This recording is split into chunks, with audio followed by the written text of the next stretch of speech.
আফসোস। অনেক সময় আমাদের নিজেদের ভুলের কারণে বড়, বড় লস খেয়ে যাই আমরা। এই যেমন ধরেন ঘরের চাবি রেখে দরজায় তালা লাগিয়ে দেই। আবার ধরেন মনের ভুলে একটা জায়গায় একটা জিনিস রেখে চলে আসছি। আবার মনের ভুলে আমাদের নিজেদের প্রয়োজনীয় জিনিসপত্র হারিয়ে যায়। এগুলো সব মনের ভুলের কারণেই হয়ে থাকে। আমার, আপনাদের সবার এরকম হয়। আমি শুনেছি যে এটা রাহুর দুষ্ট প্রভাব পড়লে এসব হয়। ভাগ্যে থাকলে এসব হবেই হবে যতই সতর্কভাবে চলেন না কেন। একটু আগে আমি কি করছি জানেন? এটা কিন্তু আমি ইচ্ছে করে করিনি। গতকালকের বাসি রুটি ছিল। সকালে উঠে তো আমার ক্ষুধা লাগছে। আমি সকালে উঠে পানি খাই। খাওয়ার পরে আমার ক্ষুধা লাগছে।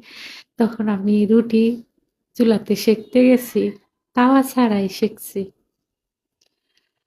সেঁকে আমি রুমে নিয়ে আসছি।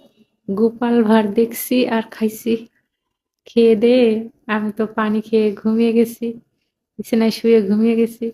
চুলা এদিকে ইচ্ছামত জ্বলছে ৩ ঘন্টা একটানা জ্বলছে চুলা।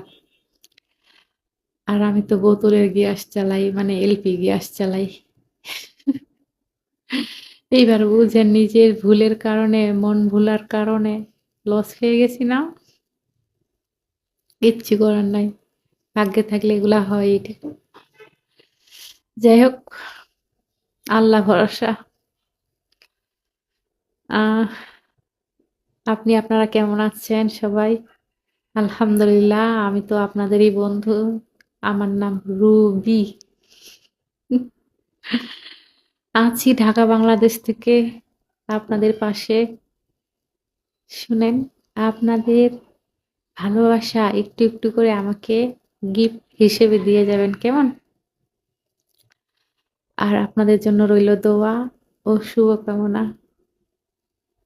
আল্লাহ যেন সবসময় আপনাদেরকে সুস্থতা দান করে এবং অভাবমুক্ত রাখে। আমিন। আচ্ছা, ভালো থাকবেন বন্ধুরা। আল্লাহ হাফেজ।